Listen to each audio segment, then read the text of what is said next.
पृथ्वी की ओर लगभग 60,000 किलोमीटर प्रति घंटे की रफ्तार से बढ़ रहा एक विशाल एस्टेरॉयड दुनिया भर के वैज्ञानिकों की चिंता बढ़ा रहा है।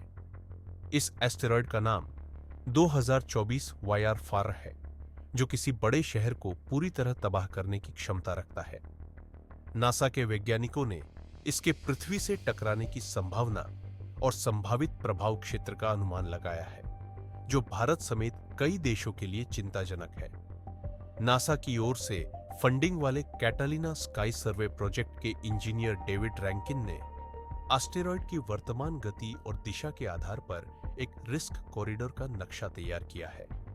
यदि 2024 वाईआर 4 वास्तव में 2023 में पृथ्वी से टकराता है, तो यह दक्षिण अमेरिका के उत्तरी हिस्से से लेकर प्रशांत महासागर, उप सहारा अफ्रीका और एशिया तक फैले एक संकीर्ण बैंड में कहीं गिर सकता है।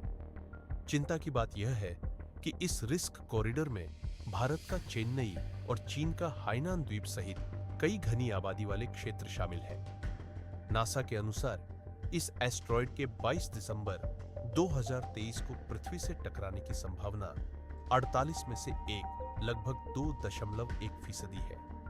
2024 वाईआर 4 का व्यास लगभग 90 मीटर है, जो अमेरिका के स्टैच्यू ऑफ लिबर्टी के आकार के बराबर है।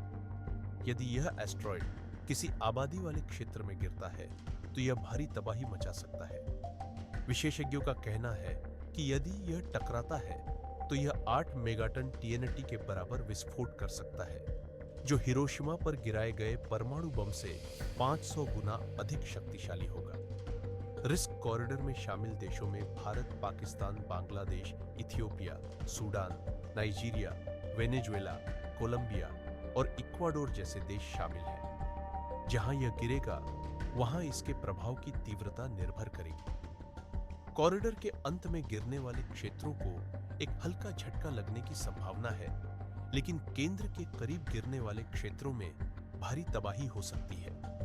इस एस्टेरॉयड के आकार और कक्षा का सटीक अध्ययन करने के लिए वैज्ञानिकों ने जेम्स वेब स्पेस टेलीस्कोप यानी JWST का उपयोग करने का फैसला किया है। नासा ने एक आपातकालीन निर्णय लेते हुए फैसला लिया है कि जेम्स वेब टेलीस्कोप इस एस्टेरॉयड का अध्ययन करेगा।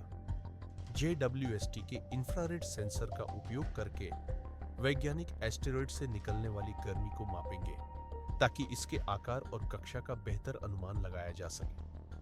हालांकि 2024 वाईआर 4 के पृथ्वी से टकराने की संभावना अभी भी कम है, लेकिन इसके प्रभाव की संभावना को पूरी तरह से खारिज नहीं किया जा सकता है। आने वाले महीनों में वैज्ञानिक इस एस्टेरॉयड के बारे में और जानकारी जुटाएंगे, जिससे इसके रिस्क को बेहतर ढंग से समझा जा सकेगा। भारत समेत कई देशों के लिए यह एक बड़ी चुनौती है और इससे निपटने के लिए वैश्विक स्तर पर तैयारी की आवश्यकता है। इससे जुड़ा कोई भी अपडेट आता है तो वीडियो जरूर आते रहेंगे, इसलिए वर्ल्ड नाउ को सब्सक्राइब कीजिए।